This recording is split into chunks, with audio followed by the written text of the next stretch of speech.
어린이집 갔을 때도 유치원 때도 초등학교 때도 혼자 있는 걸 좋아했어요. 나는 이 모양이지.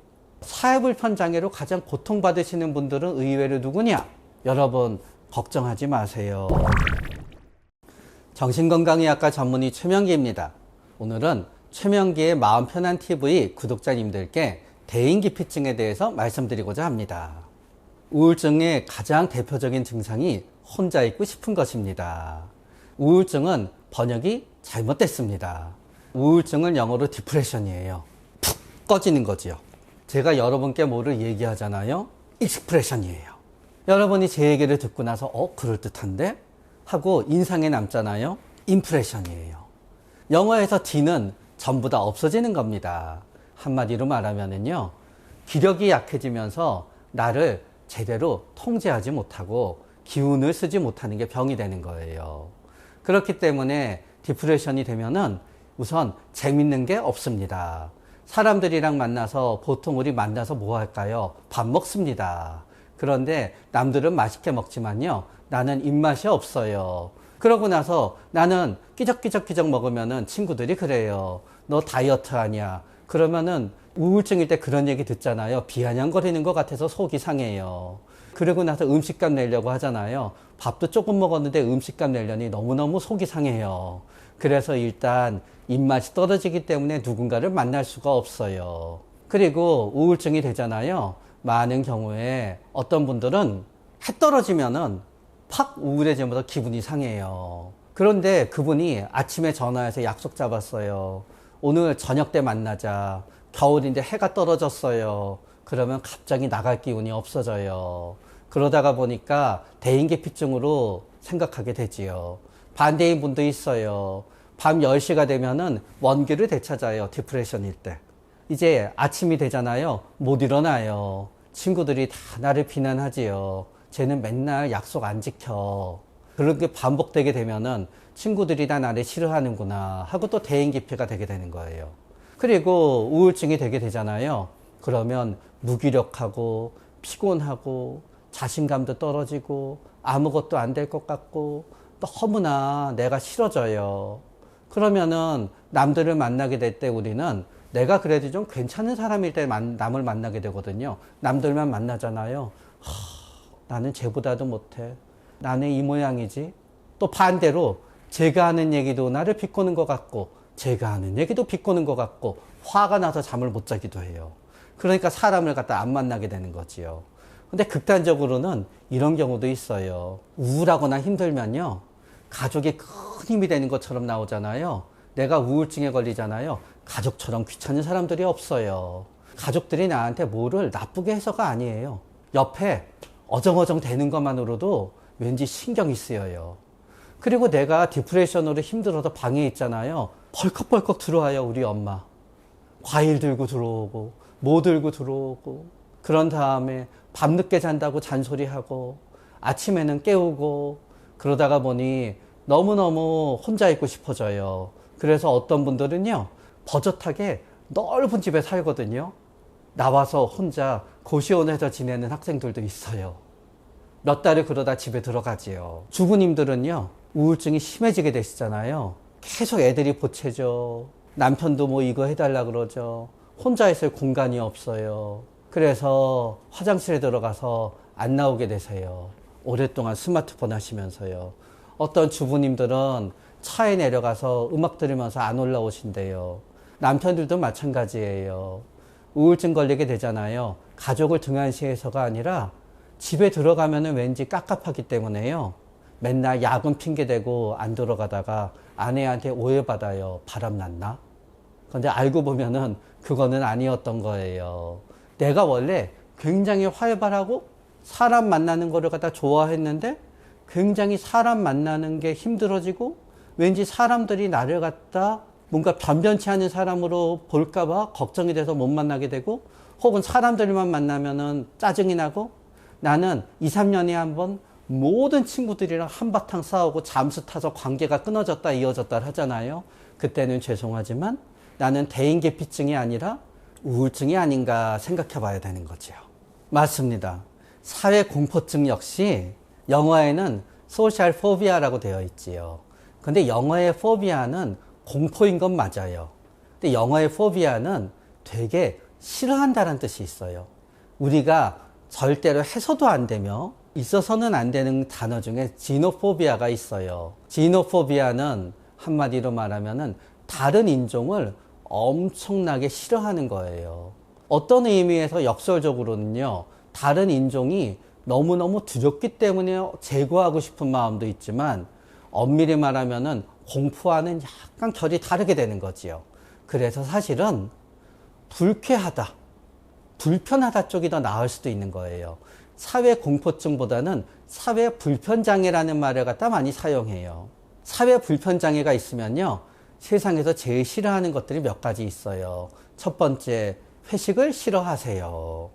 두 번째, 장례식하고 결혼식장을 갖다 별로 좋아하지 않으세요.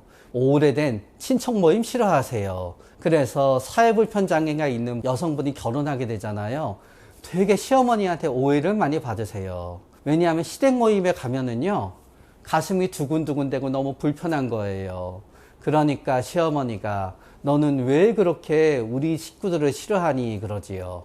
그러나 이분들은요, 본인의 친정 식구들을 만나는 것도 되게 불편해 하세요. 그런데 이런 분들을 보게 되잖아요. 어렸을 때부터 사회불편이 있는 분과 중학교, 고등학교 때부터 사회불편이 있는 분으로 나뉘어져요. 어렸을 때부터 사회불편이 있는 분들은요, 어린이집 갔을 때도 혼자 있는 걸 좋아했어요. 유치원 때도 혼자 있는 걸 좋아했어요. 초등학교 때도 혼자 있는 걸 좋아했어요. 그래서 어떤 분들은 유치원이나 학교에 가면 한마디도 하지 않아요. 그래서 선택적 함구증이라고 불러요. 그래서 어렸을 때부터 일관되던 분들은 오히려 이렇게 얘기해요. 그래도 중고등학교 되면서 좀 나아져서 모르는 사람하고도 인사하고 말은 할 수 있게 되었어요. 그런데 반대인 분이 있어요. 초등학교 1학년 유치원 때는요, 엄청 활발해서 반 아이들이랑 전부 다 친구처럼 지냈어요. 그런데 중고등학교 때요, 갑자기 활발함이 줄어들면서 나는 내향적으로 바뀌는 거예요. 그런 이분들은 거기에 대해서 이유들을 갖다 대요. 중고등학교 때 따돌림 받은 다음부터 그래요. 맞아요. 외톨이가 된 다음부터 그러는 거 맞긴 맞아요. 그러나 이런 경우가 있어요. 나는 어렸을 때 엄청 활발했거든요. 다 엄청 활발한 친구들 4명이 같이 놀았어요. 그런데 나머지 친구들 3명은 여전히 활발한데요, 나만 혼자 침착해졌어요. 그럼 나머지 애들이랑 나랑은 템포가 안 맞는 거예요. 얘네들은 뭔가 신나고 재밌게 놀아서 더 놀아야 되는데 나는 집에 들어갈게. 얘네들은 뭔가 이게 신나는 일이라고 생각이 되는데 나는 그거 위험하지 않을까? 그러다가 보니까 나머지 3 아이들한테 나는 따돌림을 받아서 외톨이가 되는 경우도 생기는 거지요. 이렇게 또 합리화하는 분도 있어요. 제가 중학교 때 우리 집에 큰일이 있으면서 제가 자존감이 낮아져서 저는 그때부터 내향적이 되었어요. 또 이런 분도 있지요. 그때 집안에 힘든 일이 생기면서 나도 이제 한 사람 몫을 해야 된다는 걸 생각하고요, 철이 들어서 제가 그때부터 열심히 혼자서 공부하다가 보니까 저는 내향적이 되면서 사회불편감이 생겼어요. 그러나 여러분, 죄송하지만 다 하나는 맞고 하나는 틀려요. 어렸을 때 가졌던 지나친 활발함은요, 중학교 2학년에서 대학교 2학년 사이에요, 10명 중에 7명에서 없어져요. 그래서 여러분은 원래부터 겁 많은 성향, 사람들을 좀 불편해하는 성향이 이렇게 드러나게 된 거지요. 여러분이 사회불편감이 있다는 건요, 여러분이 자존감이 낮아서 그렇게 된 건 아니에요. 그렇기 때문에 사회불편감이 있다, 그래서 나는 자존감이 낮다, 그렇게 생각해야 될 이유는 없는 거지요. 그래, 사회불편장애로 내가 사람들을 피하게 되는 거요, 이거는 그냥 피하시면 돼요. 동창회 동문회 안 가도 큰일 생기지 않아요. 결혼식이랑 우리 장례식장 조금 덜 가도 큰일 생기지 않아요. 그리고 어떤 분들은 이렇게 얘기하세요. 저는 사회불편장애가 있어요. 그래서 저는 사바사바를 못하기 때문에요, 우리 조직에서 승진을 못해요. 저는 윗사람한테 선물하는 게 저도 올바르다고 생각하진 않아요. 내가 사회생활 못한다 그래서 내가 출세할 수 없다라고 생각하지는 말자는 거예요. 또 이런 분이 있어요. 사회불편장애로 가장 고통받으시는 분들은 의외로 누구냐? 초등학생, 유치원 자녀를 둔 어머님들이세요. 이분들은 모든 모임을 다 피하세요. 시댁 모임도 전부 피하세요. 그러나 못 피하는 거 있어요. 학부형 모임이에요. 학부형 모임을 피하잖아요. 그러면은 우리 아이가 친구가 없어서 외톨이가 돼서 평생 사회생활을 못하게 될 것 같아요. 그러나 우리 아이가 내향적인 건요, 여러분을 보고 배운 게 아니라요, 죄송하지만 여러분의 뇌를 닮아서 그래요. 사람들을 만나는 걸 싫어한다는 거는 반대로 혼자 있을 수 있는 능력이 탁월하다는 것을 의미해요. 혼자 있을 수 있는 능력이 탁월한 분들은 뭐를 잘하냐? 혼자서 공부할 수가 있어요. 그래서 여러분 직장과 관계되어 있는 전공의 석사 박사가 되잖아요. 승진시킬 때요, 기준이 있거든요. 전공 분야 석박사가 있어요. 그 사람을 계속 승진 안 시키잖아요. 나중에 감사받아요. 그리고 석사 박사 되시잖아요. 석사 박사일 때 만들어 놓은 인맥인 분들이 다 뭐가 되는지 아세요? 우리 회사에서 프로젝트 수주할 때 심사하고 결정하는 위원회의 위원들이 되시는 거예요. 여러분이 인정받을 수 있는 길은 또다시 있다는 거지요. 시선공포증은 원래 단어는 아니에요. 그러나 사람들을 내가 피하게 되는 거에 대한 너무너무 맞는 말이에요. 이런 분들이 있어요. 누구랑 눈만 마주치면 두렵기 때문에 사람들을 피하게 되는 분이 있어요. 또 비슷하게 이어지는 것 중에 이런 거 있어요. 자기 냄새증 때문에 사람을 피하게 되는 분들이 있어요. 나한테는 입냄새가 끊이지 않고 나는 것 같아요. 사람들이 싫어하는 것 같아요. 또 나한테는 방구 냄새가 끊이지 않는 것 같아요. 그래서 사람들이 나를 피하게 되는 것 같다고 두려워하는 분들도 있어요. 또 마찬가지로 전화만 받으면 두근두근 가슴이 떨려서 전화공포증이 있는 분들이 있어요. 다 일관되게 되지요. 그렇기 때문에 시선공포증이 있는 연예인들은요, 참 아무 이유 없이 비난을 받아요. 왜냐? 그 연예인들은 아무 곳에나 다 선글라스를 끼고 나타나요. 주위에서는 겉멋들었어 얘기하지요. 겉멋들은 게 아니에요. 시선공포증이 있어서 선글라스를 끼고 누구를 만나야지 나는 마음이 편한 거예요.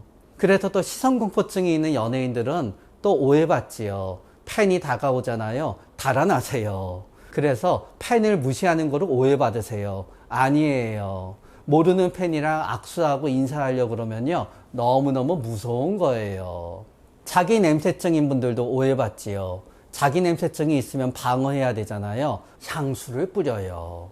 너무너무 진해요. 그래서 주위에서 얘기하게 되지요. 사람들이 그분을 싫어하는 이유는 그분의 방구 냄새나 가스 냄새나 그분의 입냄새 때문이 아니에요. 그분이 뿌리는 너무 독한 향수 때문에 피하게 되는 건데요. 그거를 자기 입냄새랑 자기 가스 냄새 때문에 피하는 거로 생각하시고요. 더 독한 향수를 뿌리세요. 그건 사람들이 더 많이 피하는 악순환이 벌어져요. 전화 역시 마찬가지지요. 전화가 오잖아요. 화장실에 가세요. 그러다가 보니까 막내인데 버릇없는 거를 오해받게 되지요. 이거는 다 어떤 점에서 기다란 사회불편장애에 속해요. 그런데 왜 이런 일이 생기게 되느냐. 첫 번째는요, 사람들이 있는데 가게 되면 사람들이 나를 싫어한다는 것 때문에 공황이 생기는 분들이 있어요. 그래서 우리는 사람들이 많으면 무조건 내가 가슴이 두근거리는데 반대로 그때 우리 뇌는 무의식적으로 이유를 찾게 돼요. 이 사람들이 나를 싫어하는 것을 내가 감지했기 때문에, 이 사람들이 두려운 대상이었다는 것을 감지했기 때문에 나는 두근거리는 거야. 그러다가 보니까 우리는 시선공포증이나 우리는 자기 냄새증이 생기는 거지요. 우리가 약을 먹고 불안 자체가 낮아지잖아요. 시선공포증이나 자기 냄새증은 저절로 없어지게 돼요. 그러나 그렇지 않은 경우가 있어요. 그거는 뭐냐? 피해의식이나 잠재적 피해의식이 있어서 그런 경우가 있어요. 관계사고나 관계망상이라고도 해요.